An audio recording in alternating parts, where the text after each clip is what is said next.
મૂડીરોકાણ કરી લાલચના નામે વધુ એક ઠગાઈનો થયો છે પર્દાફાશ।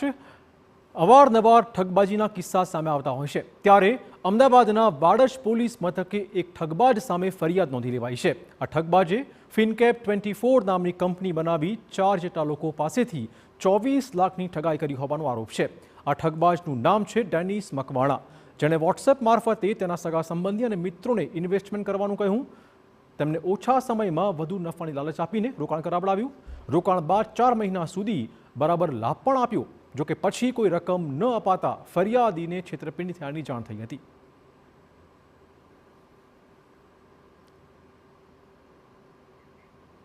આરોપ છે કે ડેનિસે વર્ષ 2023માં ફિનકેપ 24 નામની કંપની સ્થાપી। તે વોટ્સએપ મારફતે નજીકના જાણીતા લોકોને વિવિધ પ્રકારની સ્કીમ મોકલી ફોસલાવતો હતો। તેણે રોકાણ પર મહિનામાં 25% લાભ અને 40 માસમાં રૂપિયા ડબલ કરવાની વાત મૂકી હતી, જેમાં ભોળવાઈને કેટલાક લોકોએ ઇન્વેસ્ટમેન્ટ કર્યું અને ફસાઈ ગયા। આરોપી વિરુદ્ધ અગાઉ પણ સાયબર ક્રાઇમના ગુના નોંધાયેલા છે। હાલ પોલીસે આરોપી ડેનિસને પકડીને સમગ્ર મામલે તપાસ શરૂ કરી છે। મળી 24,92,148 રૂપિયાનું રોકાણ આ આરોપી જોડે કરેલું છે અને આરોપી તરફથી અત્યાર સુધી તેઓને કોઈ પણ મૂડી કે વળતર આપેલ નથી અને આ ઓફિસ તેણે બંધ કરી દીધેલ છે।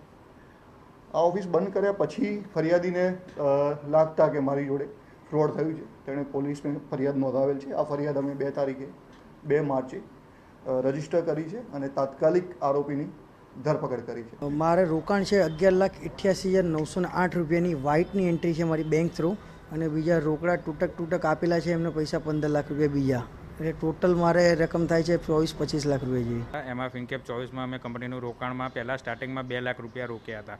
એ 2 લાખ રોક્યા એના સામે એને સ્ટાર્ટિંગમાં 2-3 મહિના એને રિટર્ન આપ્યું, 10% જેવું એ કહેતો તે પ્રમાણે રિટર્ન આપ્યું।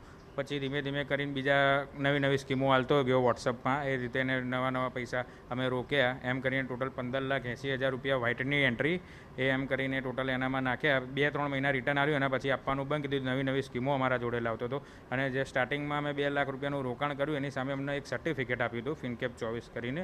એ સર્ટિફિકેટ અમે ચેક કરાવડાવ્યું હતું, એ ડુપ્લિકેટ સર્ટિફિકેટ હતું। આખી ફર્મ સાચી હતી પણ પુરાવો ડુપ્લિકેટ હતો, ખોટો દસ્તાવેજ ઊભો કર્યો હતો। તે કુલ મળી 24,92,148 રૂપિયાનું રોકાણ આ આરોપી જોડે કરેલું છે અને આરોપી તરફથી અત્યાર સુધી તેઓને કોઈ પણ મૂડી કે વળતર આપેલ નથી અને આ ઓફિસ તેણે બંધ કરી દીધેલ છે। આ ઓફિસ બંધ કર્યા પછી ફરિયાદીને લાગતા કે